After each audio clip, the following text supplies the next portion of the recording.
The scent of moonflower and honey, warm and soporificative, usually calmed her. Tonight, it made Alosha nauseous. She leaned against the cold stainless steel of the work table, the world tilting. The low rumple of Kane's voice given pre-gala speech of 3 sleepless nights. Her vision blurred at the edges. Just a moment. Just need a moment. She slid to the floor, cool tile a shock against her cheek. Darkness pulsed at the edges of her sight. The last of her energy, the last of the calm she baked for others, was spent. She was an empty vessel. Voices cut through the haze. From the kitchen doorway, Kane and Selena. And she's pushed herself. The cake is a work of art. It had better be. The Silver Crescent are attending. Impressions matter. Always the strategist. And after, when the gala is done and the last crumb is gone, what of our little baker? A pause.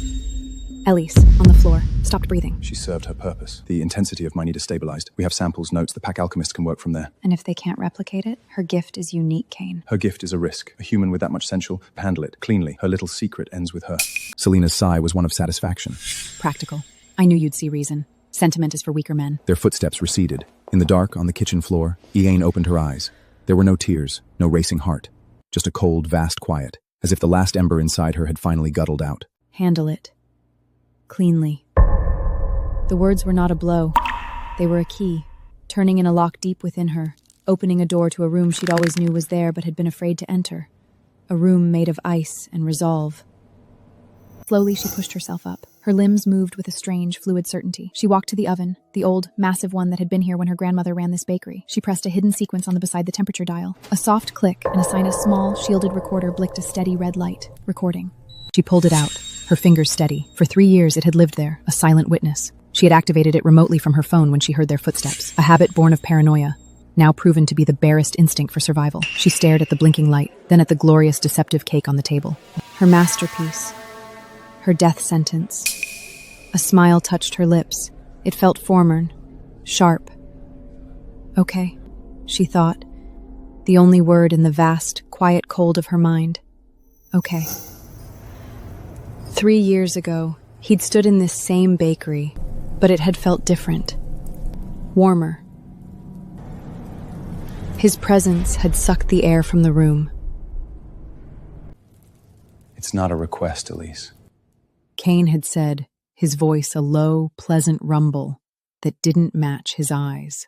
He just tasted a plain sourdough roll, his own violent aura, a constant, barely contained storm she could feel in her teeth, had stilled for a full 5 minutes.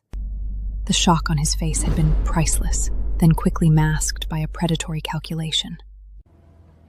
The packs will sense what you can do. Not all are as civilized as mine. Out there, you're a commodity.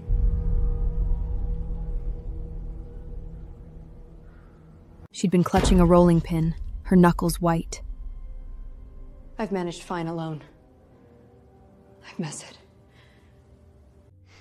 Have you? He gestured to the empty street outside her window, the closed sign. You live on the edge of my territory, baking for humans who have no idea what you are. One stray, curious wolf from a lesser pack, and it's over. Here, he'd stepped closer, and his scent, ozone and pine and raw power, had overwhelming the smell of yeast and flour. Here, you are protected. Respected. Here, you are protected. Respected. You have a purpose.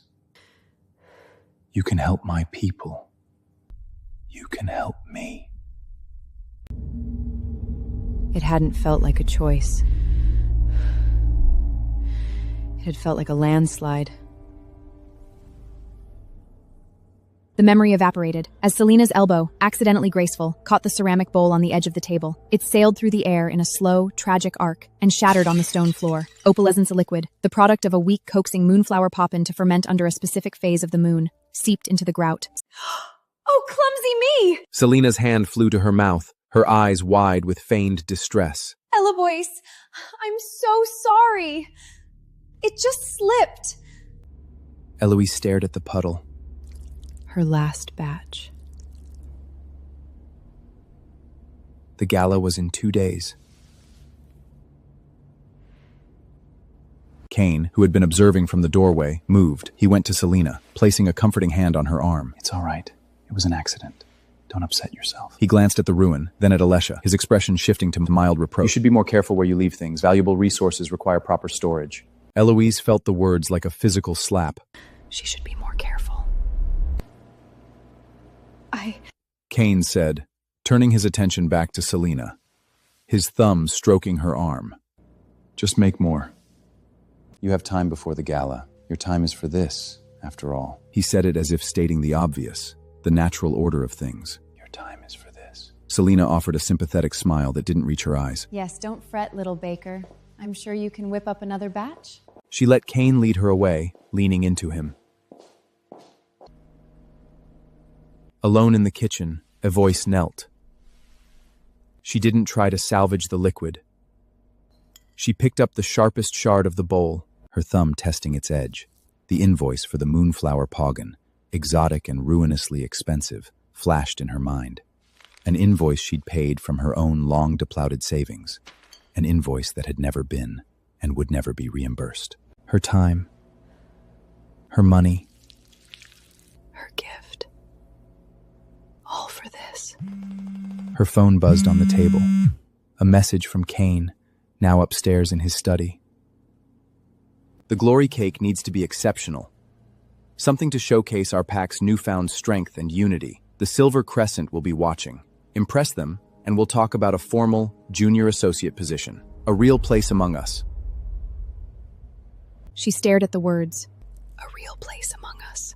3 years ago, that promise would have lit a fire in her chest. Now, it lay there, cold and dead as the sludge on her floor. She didn't reply. She dropped the ceramic shard into the trash, where it landed with a final clink atop the glimming, wasted ingredients. The kitchen was a battlefield. In the quiet hours before dawns, flour dusted the air, like gunpowder smoke. Eloise moved through it, with a mechanical precision. Her body aching. Her mind a blank. Focus slate. Measure. Mix. Fold. Proof. The scents of almond, dark chocolate, and a tincture of phased valerian root filled the soothed space. The glor cake was not just dessert. It was an edible weapon, a temporary amplifier of lupine strength and focus. It would be the crown jewel of the gala. The back door opened, letting in a slice of cool, pre-dawn air. Finn, a broad-shouldered young enforcer, with kind eyes and a quiet demeanor, carried in a crate of fresh cloudberries. He was one of the few who didn't look through her. Brought the last of it, he said, his voice a low rumble. He set the crate down gently, his gaze sweeping over her. You look tired. It was more than anyone else had said to her in weeks. Eloise forced a smile, the one that felt thin and stretched on her face. I'm fine. Just a big project. She wiped her hands on her apron, leaving white streaks. Thank you, Finn. For getting these. He nodded, hesitating. The Alpha, he's in a mood. Pushing the warriors hard in training. Says the gala is a display of our discipline as much as our strength. Finn's eyes held something unreadable. He's taking a lot of credit for the pack's calm lately. Calm. The calm she baked into their bread, kneaded into their pastries, infused in their morning coffee. The calm that kept Kane's own legendary rages in check, that smoothed the edges of the pack's collective aggression, making them sharper, more efficient. The calm he sold, as the product of his superior leadership. That's good. Strong leadership is important. Finn watched her for another moment, then just nodded again. Don't work yourself to the bone. For them, Eloise. It was the closest to dissent anyone had ever voiced. After he left, she finished the intricate sugarwork crown for the cake. The first rays of sun were piercing the forest outside. Sounds of activity filtered down from the main lodge, the pack waking, training, living. She needed air. Just a moment. She slipped out the side door and onto a small, forgotten balcony overlooking the main training grounds. Below, Cain moved among his warriors, a fluid storm of muscle and power. He was demonstrating a takedown, his movements brutally efficient. The pack watched, admiration in their eyes. After the drill, he clapped someone on the back, throwing his head back in a laugh. The morning meeting was concluding. And that is the result of focus, of discipline. Our enemies speak of the Shadow Sun rage, but they don't see the control behind it. This newfound unity, this peace within our ranks, it's a choice we make every day. A strength we forge. A cheer went up. One of the younger wolves, emboldened, called out, "Maybe it's the baker's treats, Alpha!" She putting something special in the scones. He meant it as a joke, a compliment to his Alpha's resources. The pack laughed, a good-mannered, rumbling sound. Cain smiled, a wide, easy grin. He shook his head, playing along. Well, even my little baker's magic works better when the wolf is already strong. He didn't correct them. He didn't say, her gift is the foundation of this piece. He let the laughter roll, let the implication hang in the air. Her work was a seasoning. He was the main course. From the shadow of the balcony, Eloise watched. The smile she'd given Fit was gone. Her face was smooth, expressionless stone, the cold feeling in her chest, the one that had taken root when she heard the words "handle it," spread, reaching her fingers, her toes. She turned and walked back into the kitchen. Her footsteps were silent. Her hands, as she picked up a piping bag, to add the final details to the glory cake, were perfectly steady. Finn, from across the courtyard, saw the slight figure disappear back inside. He saw the set of her shoulders before she vanished. He frowned, a deep line forming between his brows, but said nothing. The pain started as a deep, familiar throb in her lower back, an old injury from a childhood fall that never truly healed. It usually flared with stress, exhaustion, the weight of invisible burdens. Today, it was a white-hot band, seizing the muscles along her spine. She'd been hunched over the final sugar sculpts for hours, a wrong twist, and it was as if something tore. A gasp escaped her. She fumbled for the work table, her vision swimming. The pain was nauseating, blinding. For a wild, terrifying second. She was 8 years old again, lying at the bottom of the stairs in her grandmother's empty house, crying for help that wouldn't come for hours.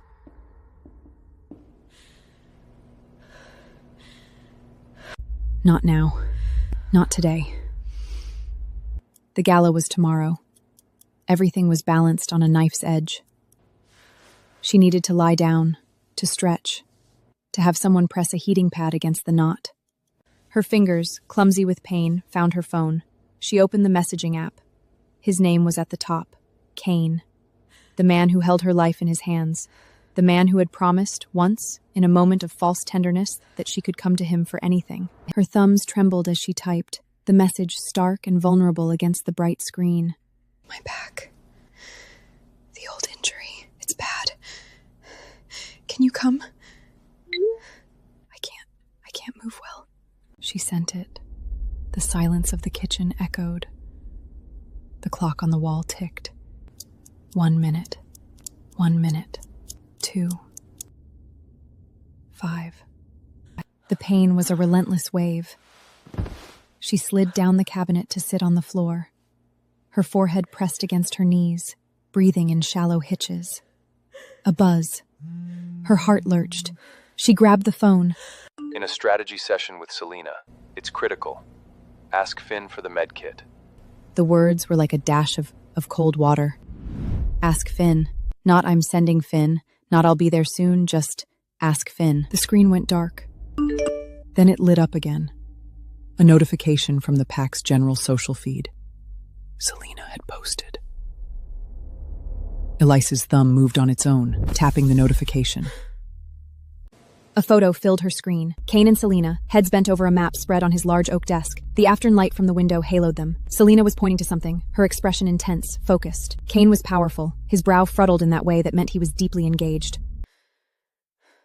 The caption, in Selena's elegant prose, deep in the weeds with our alpha, planning for the pack's future security. Dozens of likes and heart emojis flooded in below almost instantly. Our alpha. So strong. Thank you for your service, Selena. Eloise stared. The pain in her back was still there, a vicious, clawing thing, but it was distant now, muted under a new, overwhelming sensation, a hollowing out, a final, silent snap. She looked at her own message, a lonely, desperate bubble in the private chat. My back. The old injury. It's bad. Can you come?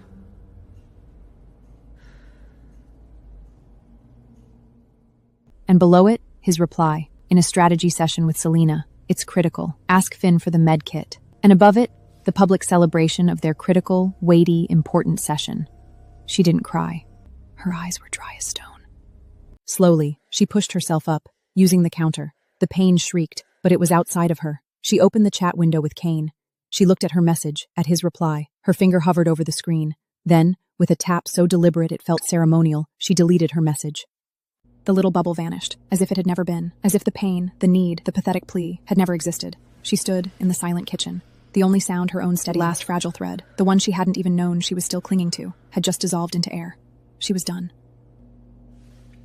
She opened a new, encrypted note-taking app on her phone. The folder was labeled Receipts. Inside were subfolders: financial, labor, verbal, betrayals. She opened a new entry. The date and time autofilled. She typed, her fingers cold but steady. Item, request for basic medical aid during acute pain episode. Concurrently, subject was publicly praised for dedication to pack security with female counterpart. Account closed. She locked Gwen Black, reflecting a face that was no longer that of a baker, or a prisoner, or a woman hoping to be seen. It was the face of an accountant, and the ledger was about to be settled. The world outside the kitchen window was the same towering pines, the same gray sky threatening rain. But Elisa saw it through new eyes. It was no longer a gilded cage. It was a location, a strategic point on a map she was about to redraw. Her back still ached, a dull, persistent throb. She'd found the med kit herself, swallowed the pills dry. The pain was a reminder, a grounding anchor. Never ask again. She worked on the glory cake, with a detached, surgical precision. Her movements were efficient, devoid of the love or pride she used to pour into her creations. This was a product. The last one. As her hands shaped marzipan and piped chocolate, her mind was elsewhere. On the web, she had posted a simple questry months ago, a feeler. Theoretically, if a resource existed that could permanently soothe lionorthic volatility, what entity would have the greatest interest? The answer had been unanimous and predictable. The Silver Crescent, ancient enemies of the werewolf clans, a society of mages, scholars, and alchemists who viewed Lycanobrius as a magical contagion to be studied, managed, and if necessary, suppressed. They were the boogeymen of Kane's bedtime stories, the reason for the pack's critical security meetings. A reply had finally pinged in her secure inbox this morning. Short, professional. Your theory is of interest. Define resource. Define permanent. Proof of concept required. Terms are negotiable. This was it. The bridge.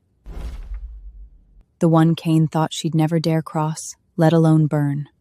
Her fingers, dusted with icing sugar, typed a reply on a separate, encrypted burner phone. Effect is cumulative and reinforcing, not temporary suppression. Proof available upon secure data transfer. Primary term, immediate absolute extraction and permanent asylum upon delivery of proof.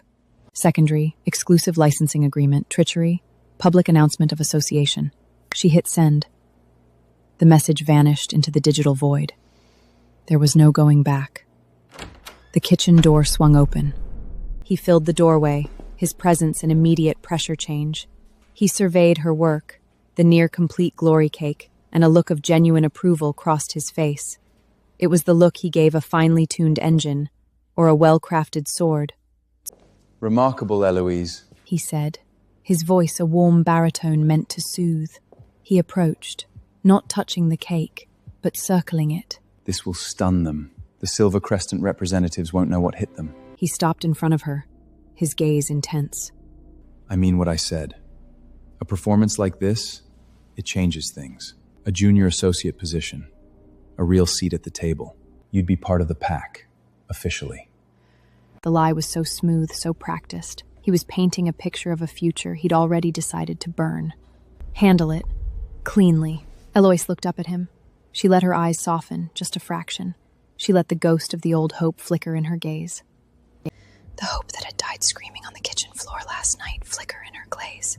It was an actor's trick, pulling an old costume from the trunk. I'd like that, she said. To belong. His smile widened, satisfied. He saw what he expected to see, his grateful little baker, placated by crumbs. He reached out as if to touch her hair, then seemed to think better of it instead, a master rewarding a good hound. Just get this across the finish line. The future starts tomorrow. He turned and left. The moment it closed, the softness vanished from Eloine's face. It drained away, leaving behind a placid, unreadable calm. She picked up her piping bag again. The burner phone on the counter, hidden under a flowery towel, buzzed once. Anonymous Crescent. Terms are acceptable in principle. Awaiting proof. Extraction team will be on standby for your signal. What is the signal? Eloise didn't look at the phone. She focused on a delicate sugar rose, her hand perfectly steady. She knew the signal. It was written in icing.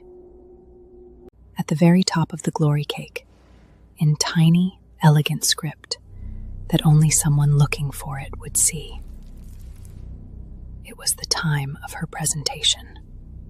Tomorrow. When the clock struck that hour, the world would change. She finished the rose.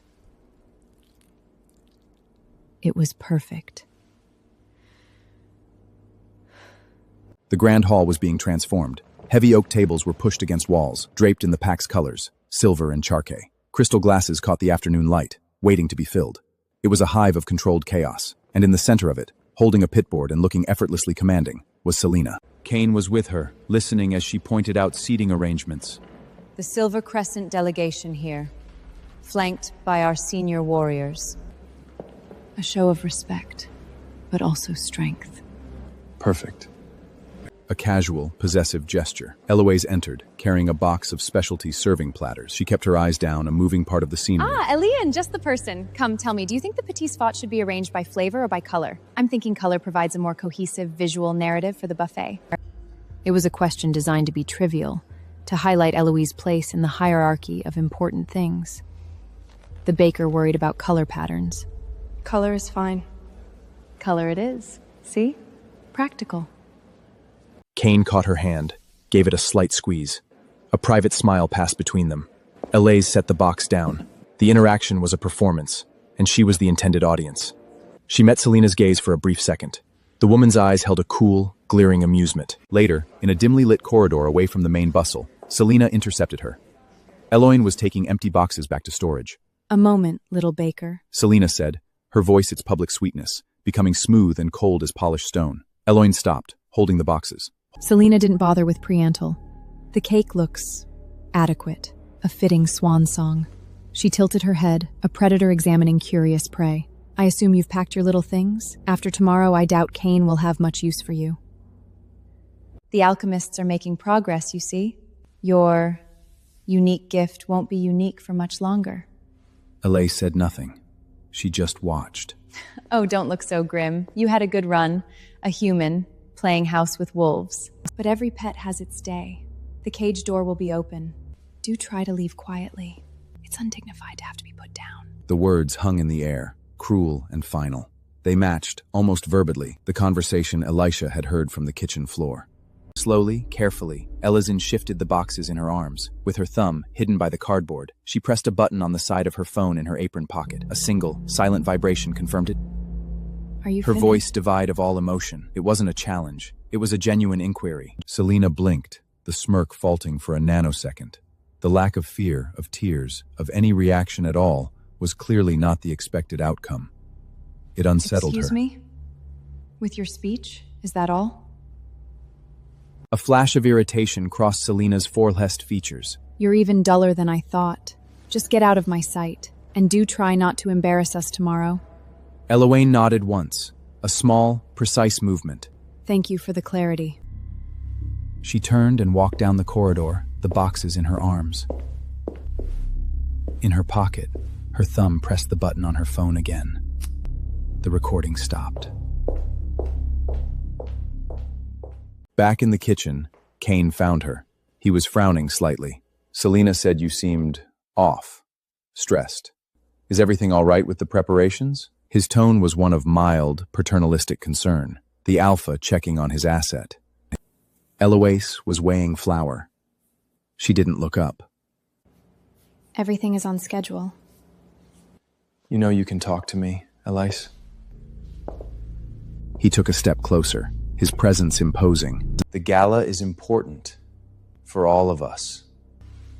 I need you focused. I need you to be happy. The word sounded strange in his mouth. A tool he was awkwardly wielding. She finally looked at him. For the first time in 3 years, she didn't force a smile. She didn't soften her eyes. She just looked at him, her gaze as flat and empty as a still lake.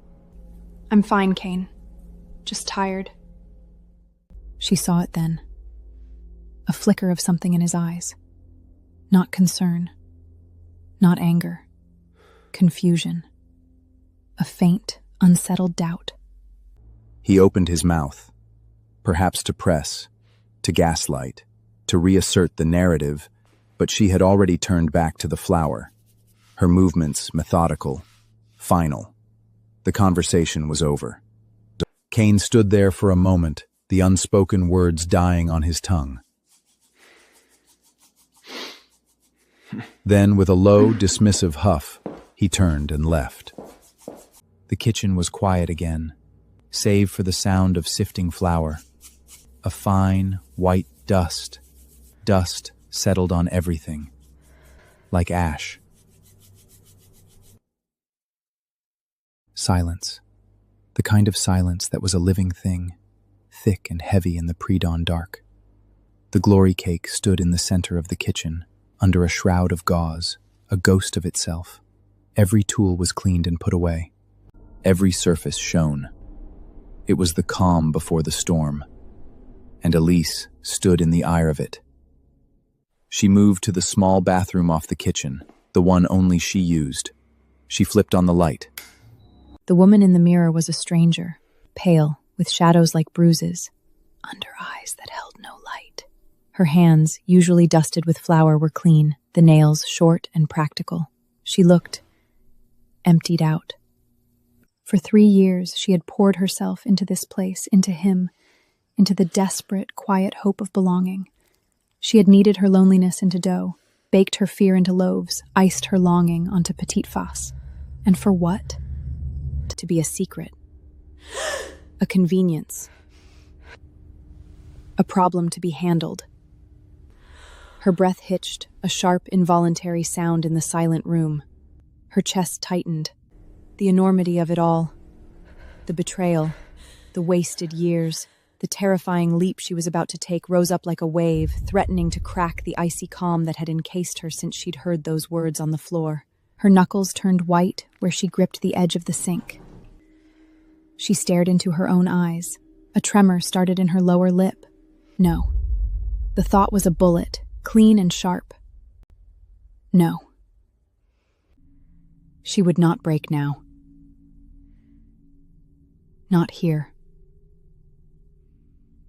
Not in this room that smelled of his Paxed soap. And her own despair.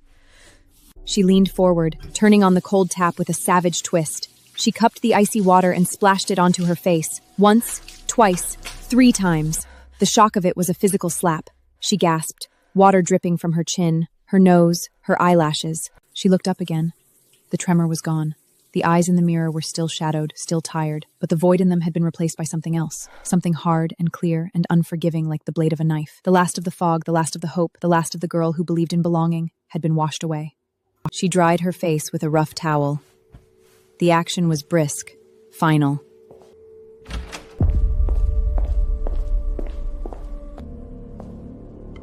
From a hidden compartment in her rolling will, she retrieved a small, sleek data chip. It contained everything. 3 years of financial logs, timestamps, ingredient costs she'd absorbed, audio files, the receipts folder, meticulously organized, and the contract. She slipped the chip into a tiny, edible, sugar glass locket she had crafted hours before. It was a masterpiece of minute detail, meant to be the centerpiece of the cake's decoration. She placed the locket gently at the otex of the cake, securing it with a dab of icing. It looked like just another delicate, shimmering ornament. Her burner phone was on the counter. One last message to send. Her fingers, cold and steady, typed. Proof and signal will coincide with delivery. Stand by at location Gamma. Payment upon verified delivery, and live conbation. She didn't wait for a reply. She knew they were there. The silver crescent did not dill her. She walked to the kitchen's back door and pushed it open. The cold, night air rushed in, smelling of pine and damp earth and freedom. Across the grounds, the grand hall blazed with light, a jewel box of noise and anticipation. Music had started, a low, throbbing beat. The Blood Moon Gala was beginning. She could see figures moving inside. Selena would be on his arm, the picture of loyal Sipsipsinish. They were all in there, waiting, receiving homage, waiting for her masterpiece, waiting to be served.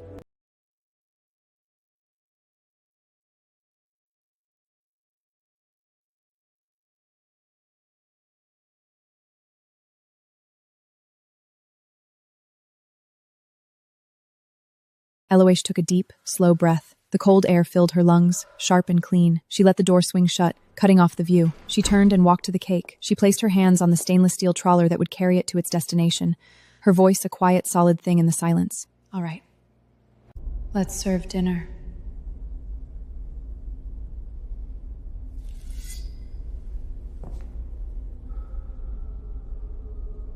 The grand hall was a symphony of calculated opulence. Candlelight danced off crystal and polished silver. The air thrummed with the low, rich cadence of powerful voices, stood in clusters, laughter in elements glass. And at the center of it all, holding court, was Cain. He looked every inch the alpha of the Shadow's sun. His suit was dark, tailored to perfection, but it couldn't hide the leashed power beneath. He was smiling, shaking hands, a king in his element. Beside him was a vision in sate gray silk, her laughter like chimes, her touch on his arm both proprietary and reverent. They were the perfect picture. Near the main doors, a small phalanx of figures in elegant, high-collared robes of pale silver, stood Silver Crest delegation. They observed everything with cool, unreading eyes, their presence a silent, electrifying challenge. The reason for all of this display. Cain moved to the raised dove at the head of the room. A soft chime sounded. Conversations died down, all eyes turning to him. Friends. Cain's voice, amplified just enough, filled the space. Honored guests, warm, commanding. Rivals. A ripple of polite laughter. He smiled, a flash of white teeth. Tonight we celebrate not just the blood moon, but the strength of our bonds. The Shadow's sun stands united as never before. He paused, letting his gaze sweep the room. We've faced challenges, internal strife, the ever-present volatility of our nature. He tapped his chest. But look at us now, calm, focused, unbreakable. Our enemies whisper of our rage, but they are blind. What they call rage, we have forged into control. What they fear as chaos, we have shaped into unwavering unity. This peace, this strength is no accident. Cain continued, his voice dropping to a more intimate, sincere tone. It is the fruit of discipline, of loyalty. Of a shared vision, relentlessly pursued. He raised his glass. To the pack, glasses we are building together. The Silver Crescent members watched, their expressions as irretrievable. It was a masterful performance. He had taken her 3 years of silent, exhausting, soul-crushing labor, the piece she had baked into their very bones, and repackaged it as his own political philosophy, his leadership triumph. The head butler, an older wolf with severe posture, stepped forward. My lords and ladies, the centerpiece of our celebration, a testament to the abundance and artistry of the Shadow's sun, the glory cake. The double doors at the back of the hall swung open. Eloise entered. She pushed the large, draped trolley herself. She wore a simple, dark dress, one she'd owned for years. No silk, no jewels. She was a somber note in the glittering room. Her steps were measured, her face a mask of serene concentration. The cake, shrouded in its gauze, was a mysterious monolith rolling through the parted crowd. All eyes were on her, or rather, on the shrouded masterpiece she escorted. Whispers followed her. The human, Kane's pet baker. I hear it's miraculous. She brought the trolley to a stop directly in front of the DAS, between Kane and the watching silver crescent. The spotlight from the overhead fixture found her, casting her in a pool of brilliant light. Kane beamed down at her, a benevolent monarch acknowledging a favored artisan. Behold, He said to the room. the fruits of dedication. The butler moved to pull the Gus shroud away with a flourish. Elaine raised her hand. A small, simple gesture. The butler paused, confused. The room fell absolutely silent. In the stark spotlight, Elaine's expression didn't change. She reached not for the gas, but for the small, decorative silver cake server laying on the trolley. It was not a knife for cutting. It was a slender, elegant tool. She did not look at Kane. She did not look at the crowd. She held the server like a microphone. Then she raised it and tapped it, gently, against the metal stem of the spotlight. Ting. The sound was pure, sharp, and piercing. It cut through the residual murmur like a scalpel. Every head jerked towards the source of the sound. In the sudden, absolute silence, Elaine finally lifted her eyes. She didn't look at Kane. She looked directly into the lens of the PAC's official livestream camera, positioned to capture the Alpha's moment of glory for their online followers. And she smiled. It was a small, cool, professional smile. Good evening. She said, her voice, amplified by the room's perfect acoustics and carried live to thousands of supernatural viewers online, was calm, clear, and utterly devoid of warmth. If I could have your attention, please. There's been a change to the program. The silence in the grand hall was no longer anticipative. It was stunned, thick, choking. 1,000 eyes stared. At the small woman in the dark dress smile had frozen, then slowly melted into a mask of confused irritation. Elise, he said, his voice a low warning, a note of forced amusement in it for the crowd. The unveiling, dear. He took a step forward, his body language shifting to that of someone about to gently usher away a confused child. Elise didn't even glance at him. Her gaze remained fixed on the camera's red light, a tiny, unwavering dot in the sea of faces. My name is Eloise Vance. She said, her voice carrying to the back of the hall, calm and even, as if she was giving a lecture. For the past 3 years, I have served as the personal baker to Alpha Kane of the Chatillon Sun Pack. A tickle of nervous laughter from somewhere. She's lost the plot, the glance between fests said. During that time, I have produced, on average, 15 specialized confections per day. Sourdough infused with phased Velourian root. Croissants layered with dusk bloom thistle butter. Now leans. Moonflower honey tarts. Their corners of your eyes sharpening. Soothed lycanarmic volatility at a biomedical level. Kane's face darkened.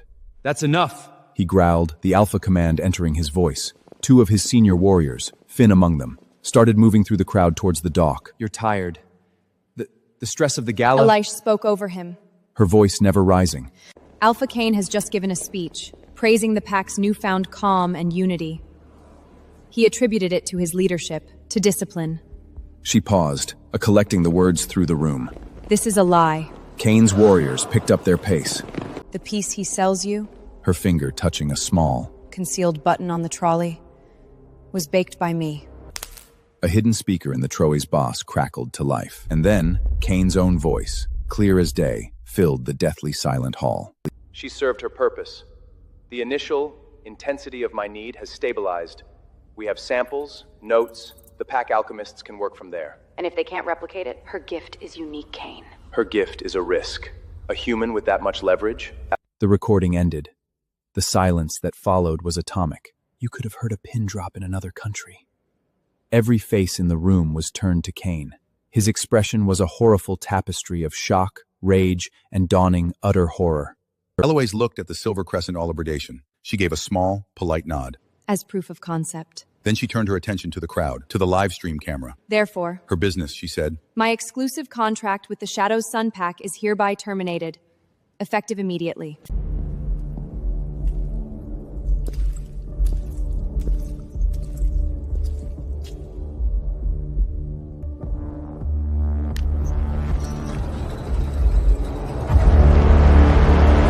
I have entered into an exclusive partnership with the Silver Crescent, Eloise announced, as if announcing a new menu item. All future production of my calming coptions will be licensed solely to them.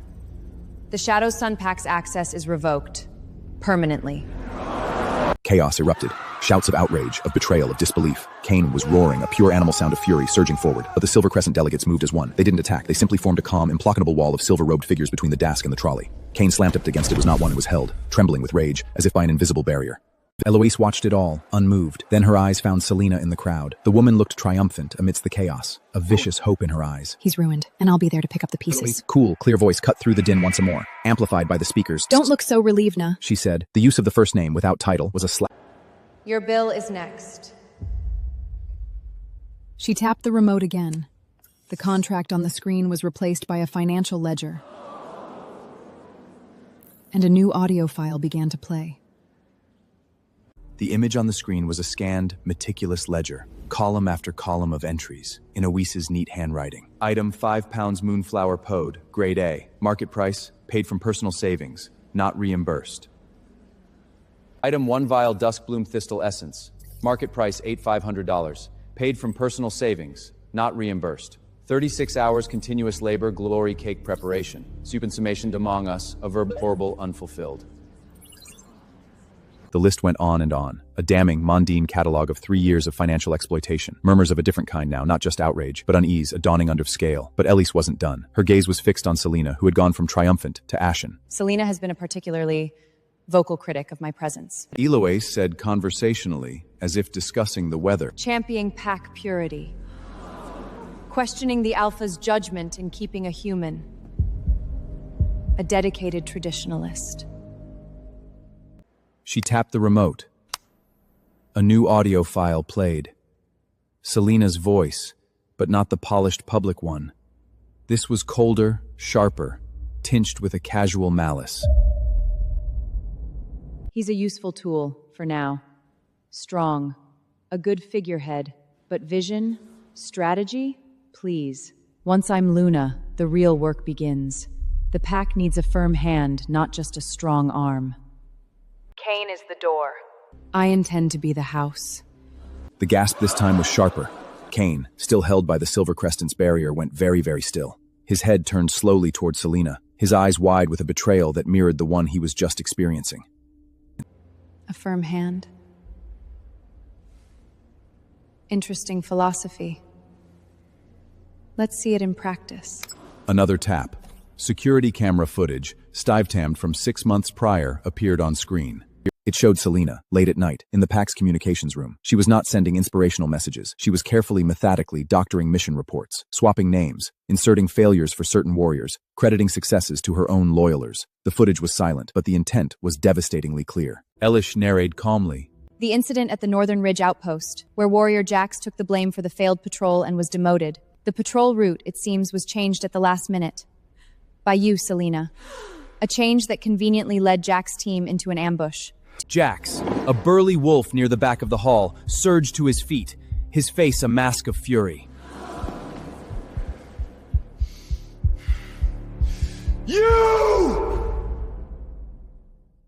Eloise continued, relentless. And then there's the matter of the missing funds from the PAC's discretionary reserve, the one blamed on the human bookkeeper who was exiled. She brought up another document, bank records, with amounts funneled into an offshore account. The accounting number led to a shell company, a company linked, in the next document she flashed on screen, to Selena's maternal family.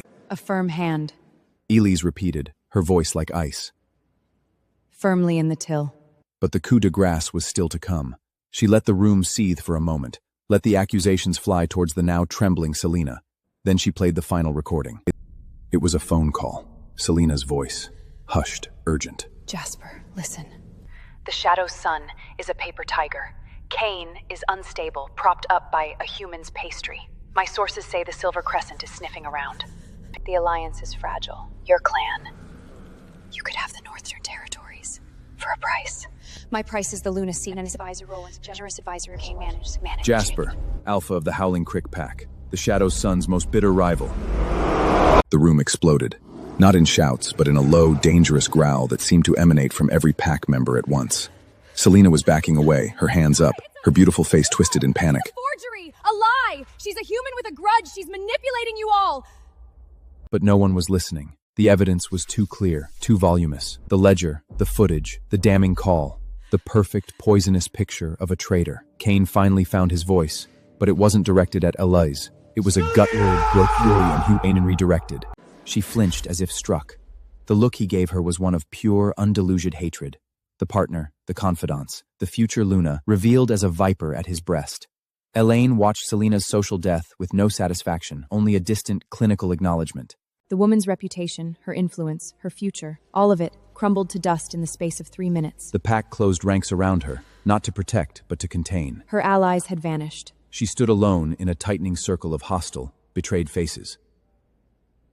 Eloise's work here was done. She looked back at the main screen, at the frozen image of the bank transfer. She addressed the room and the thousands watching online for the last time. The pack's security issues appear to have been an inside job. She said, her tone dry as bone. I'll leave you to your internal audit. She turned her back on the complete and utter ruin of Selena. She didn't spare her a second glance. The cleanup of that particular mess was no longer her concern. She picked up the silver server again. This time she used it to gently lift the sugar glass locket from the top of the still-shrouded cake. She held it up, the data chip inside glinting. The full evidence package, she said, addressing the silver crescent medite who stood at the forefront of his delegates. As agreed. The major, an elderly man with eyes like chips of moonstone, gave a single grave nod. One of his acopites stepped forward, a polished silver linket in his hands. The case clicked shut. The terms are fulfilled. The magus intoned, his voice, his carrying. The accord is sealed. Ms. Vance is under the eternal protection of the Silver Crescent. It was done. The transaction was complete. Eloise finally looked at Kane. He was a broken-throat statue. All the power, the arrogance, the easy command had shattered. He was staring at her, his face a mask of such profound, utter devastation that it was almost pitiable. Almost. He disdained the devastating had lost, and that he had destroyed it with his own hands. Their eyes met across the ruined gala, across the wreckage of his pride and his pack's unity. The silence stretched, tight as a wire. Then, Eloise turned. She didn't walk away from the dais. She simply stepped off it, onto the main level of the hall. The crowd, a sea of stunned faces, parted for her without a sound. She walked past the silver crescent delegates, who fell into step behind and around her, a living shield of silver. She walked past the packed tables, the spilled wine, the forgotten delicacies. She walked past Finn, who gave her the smallest, almost imperceptible nod, his eyes wide with calm and steady, towards the grand doors at the back of the hall. Not a single person moved to stop her. Just before she reached the doors, she paused. She didn't look back. She spoke, her voice clear in the absolute hush. The cake, by the way, is perfectly harmless. Enjoy the rest of your evening. And she pushed the doors open, stepping out of the blazing light and the suffocating silence into the cool, dark, free night. The silver-robed figures followed, and the doors swung shut behind them, closing with a final, resonant thud. The thud of the grand hall doors closing seemed to echo forever. In the cavernous silence left behind, it was the sound of a world ending. For a long moment, no one moved. No one breathed, the Alpha standing exposed and shattered on his dais, his betrayed lieutenant surrounded by the hostile, growling pack. Then, the dam broke. Chaos erupted, but it was a silent, sealing chaos at first. The Silver Crescent was gone, their barrier with them. Kane stumbled forward a step, as if released from visible chains. His eyes were wild, scanning the crowd as an Alpha commanding his people, but as Raging Man Sergio Alai Life MC as accusing eye, broadcasting a wail in his ruin to the entire supernatural world. The roar that tore from his throat was pure, undiluted agony. It wasn't a command, it was the sound of a soul being flayed. He lunged for the doors, but a wall of his own warriors, faces hard, betrayed shift to block his path. They didn't attack him, but they didn't yield. The unspoken question hung in the air. Who are you after this? Out of my way! She can't! I have to! Have to what, Kane? A voice rang out. It was Jax, the warrior Selena had framed, his face a storm. Bring her back, so you can handle her cleanly? The use of his name, without title, was a wound. Kane flinched. His gaze swung to the screen, where the damning ledger still glowed.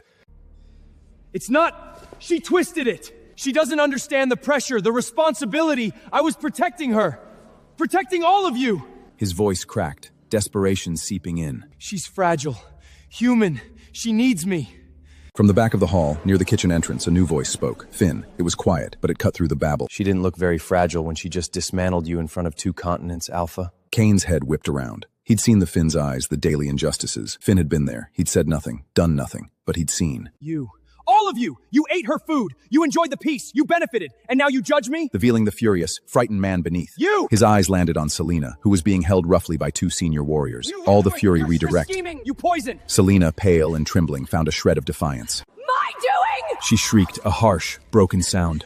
You were the one who kept her like a pet. You were the one who took the credit. You were the one who decided she was disposable. I just wanted what was best for the pack. By selling us out to Jasper? Kane roared back, and the pack's growl rose in a wave of agreement. In that moment, they were united in their hatred of her. but the focus swung back as Kane clutched at his chest, a sudden, phantom pain contorting his features. The rages, the volatility she had soothed for 3 years, he could feel it stirring, a sleeping beast waking up hungry without its daily passeler. The realization dawned on his face, stark and terrified. "She can't leave," he whispered, then louder, a plea to the room. "You don't understand!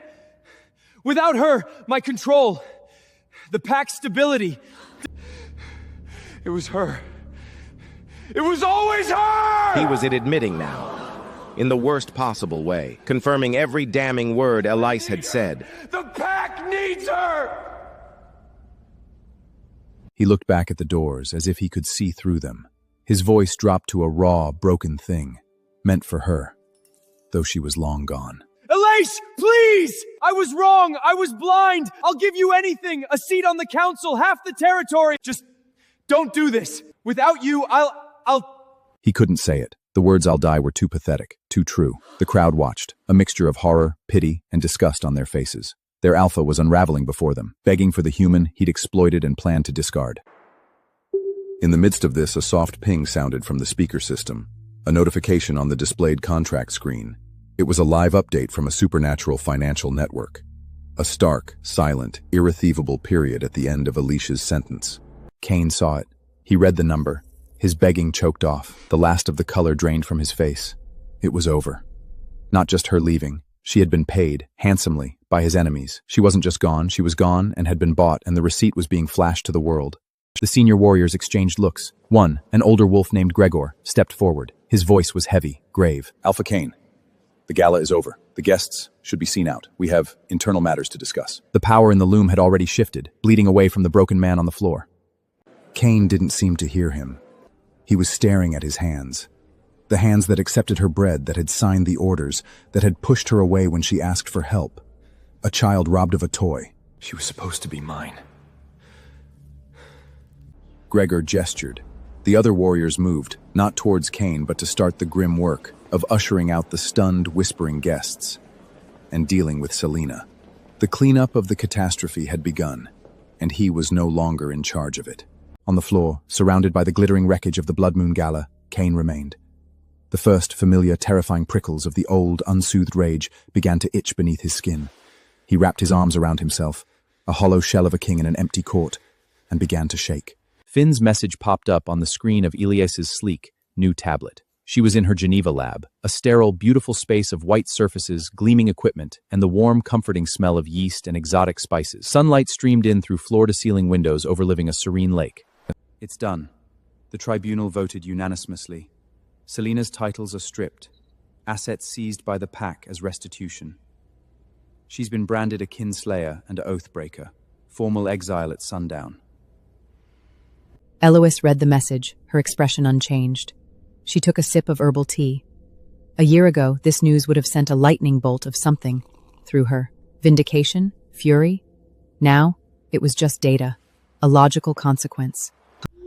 No other pack will take her in. Not after the evidence you provided was verified. The Howling Cray disavowed all contact. Called her a poisonous agent. She's packless. A social and supernatural death sentence. For a wolf, especially one as status-obsessive as Selena, it was a fate worse than a physical one.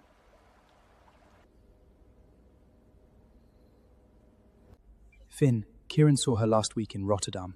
Finn, dockside. She was not well. Her fur was matted. She was digging through a trash bin behind a bakery. He said she was muttering about the right flour. Iloe's finger hovered over the screen, digging through a trash bin behind a bakery. The image was stark, pathetic, perfectly ironic. The woman who had demolished her as a pet and a tool, now reduced to scavenging for the scraps of the very craft she despised. She typed a brief reply. Thank you for the update, Finn. She didn't ask for more details. She didn't express satisfaction. There was no satisfaction to be had in that image. Only a cold, quiet acknowledgement of justice served. Selena had chosen her path, built her house of cards on lies and betrayal. The wind had finally come. Another message from Finn buzzed through. The pack is different, quieter, on edge. The volatility is back. Not like before, but it's there. A lot of the younger wolves, some of the seniors, they're talking about approaching the Silver Crescent for licensed distribution through official channels, of course. Of course. The demand for her creations hadn't vanished with her departure. It had just been redirected. Now, the Shadow's Sun would have to get in line, pay the premium, and be vetted by the very organization their alpha had demonized. The poetic symmetry of it was not lost on her. The Crescent handles all distribution inquiries.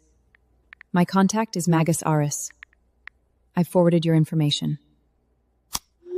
She sent it, then set the tablet aside. She looked out at the lake, at the serene, snow-capped mountains in the distance. Selena was a ghost from a past life, scratching at trash cans in the rain. Her punishment was not Aelise's to oversee. It was simply the natural result of her own actions, playing out in the real world. Eloise turned back to her workbench, where a new culture of a bioluminescent moss from the Black Forest was showing promising calming properties. A new project, a new puzzle, a future of her own design. The notification about Selena faded from her screen, replaced by a sigmatic. It was a much more interesting picture.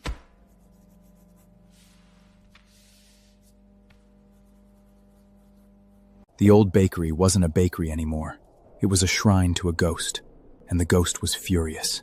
Kane stood in the middle of the dusty, dark room. Moonlight filtered through the grimy windows, illuminating motos of flour that still hung in the air like frozen memories. The ovens were cold, their iron mouths dark. The stainless steel tables were stained and littered with discarded tools, empty ingredient bags, and scattered, handwritten notes. Her notes. He'd had them collected from her old room, every scrap of paper with her looping script. Warm the milk to 110 degrees, no more. Let the first rise go until it sighs. A pinch of sorrow makes the sweetness sweeter. The last one was a scribble, a riddle. He pored over them like sacred texts, trying to find the magic, the key he'd once held, and so carelessly threw away.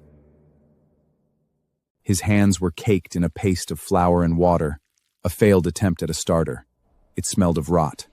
Everything he made smelled of rot, or burned, or just nothing. Flat, dead, inert dough. A tremor ran through his arms. It wasn't from the cold. The itch was under his skin tonight, a constant, crawling agitation. The rage, it had returned. Not with the explosive fury of before, but as a constant, smimmering torment. A headache that never lifted, a snarl always in the back of his throat. His control was a frayed wire, sparking and dangerous. The pack felt it. They gave him a wide berth. The respect in their eyes had been replaced by wariness. And worse, pity. He was still the alpha, officially. But Gregor and the senior council handled most of the day-to-day now. They spoke of transition and healing. He knew what it meant. He was a figurehead, crumbling in real time. He stumbled to the old lumpy couch he'd sometimes napped on between bakes. He sank into it, the springs groaning. The scent of her, vanilla, yeast, and something uniquely, painfully her, still clung faintly to the fabric. It was the only thing that brought a fragment of peace, and that made it a torture all its own. On the dusty floor beside the couch was a small, forgotten trash bin. In a fit of Pierre's months ago, he'd swept all the notes off the table. He'd been looking for formulas, ratios, secrets. He'd found only cryptical baking hints and shopping lists. Useless. Now, his eye caught a crumpled ball of paper half under the bin. He leaned over, the movement making his head swim with the unsoothed anger. He plucked it out, smoothing the cheap notepaper.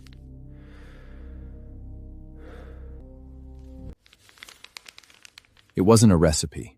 It was a note, in her handwriting, but messier, rushed. Probably a draft for a shopping list. Flour? Yeast. Moonflower. Ask Finn.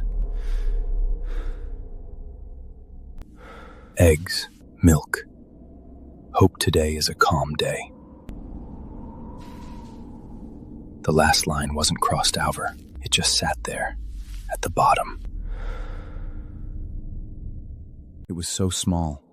So insignificant, a throwaway wish scribbled in the midst of mundane chores, a wish for him, for the pack.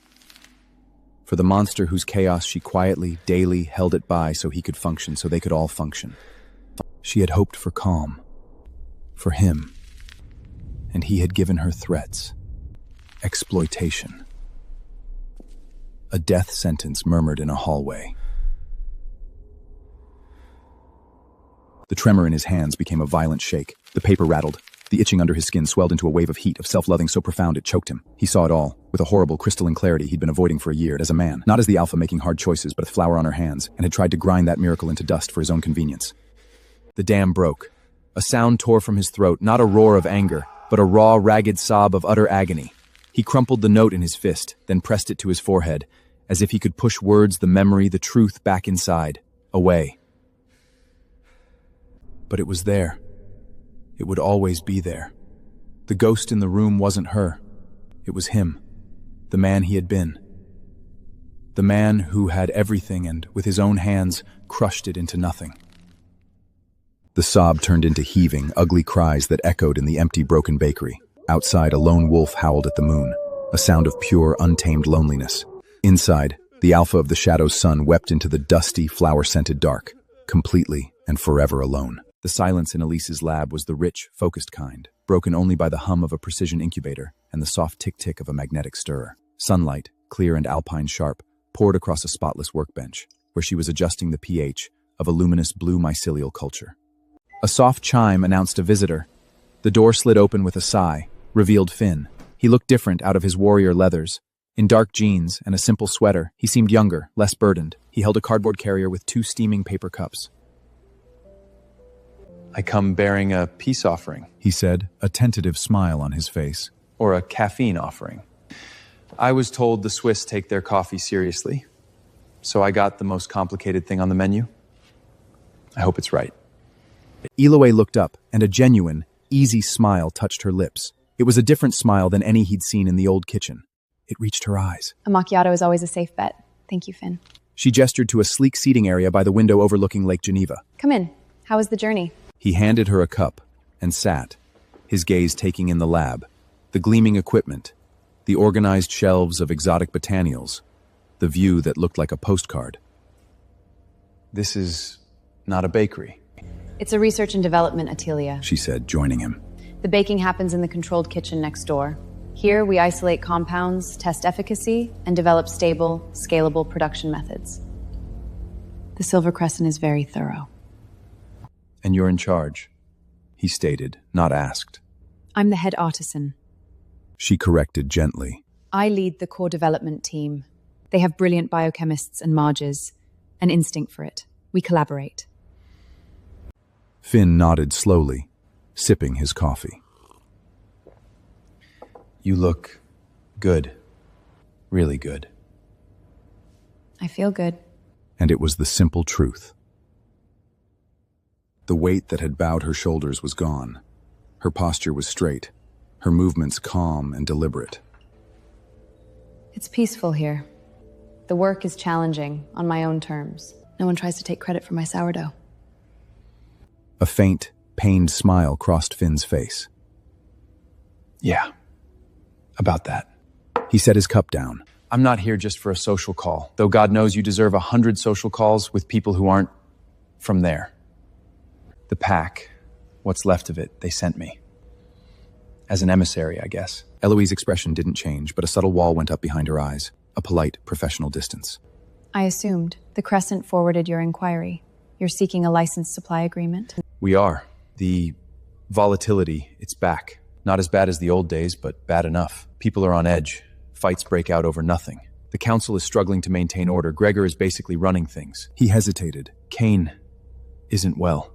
She took a slow sip of her macchiato, her gaze on the sailboats dotting the brilliant blue lake. I'm sorry to hear that. The words were correct. Devoid of malice, but also devoid of any real feeling. Finn watched her, a complex emotion in his eyes. Regret, admiration, sadness. He's a shell, Eli. He lives in the old bakery. He's trying to bake. From your notes, it's pathetic and painful to watch. He's lost a lot of weight. The pack pities him, and that's worse than them fearing him. She simply nodded. That is unfortunate. Is that all it is? Unfortunate. Alois met his gaze, calm lakes. There was no anger there, no hidden satisfaction. Finn, I spent 3 years of my life managing that man's volatility. 3 years of my energy, my talent, my peace, poured into keeping the monster he chose to be at bay. I'm fresh out of Simpy for his self-inflicted wounds. Finn sat back, absorbing that. He hadn't expected tears or rage, but this serene disdaination was somehow more powerful. I understand. It was the sound of a door not just closed, but bricked up and forgotten. I do. He said quietly. I had to ask for the pack. For what it's worth.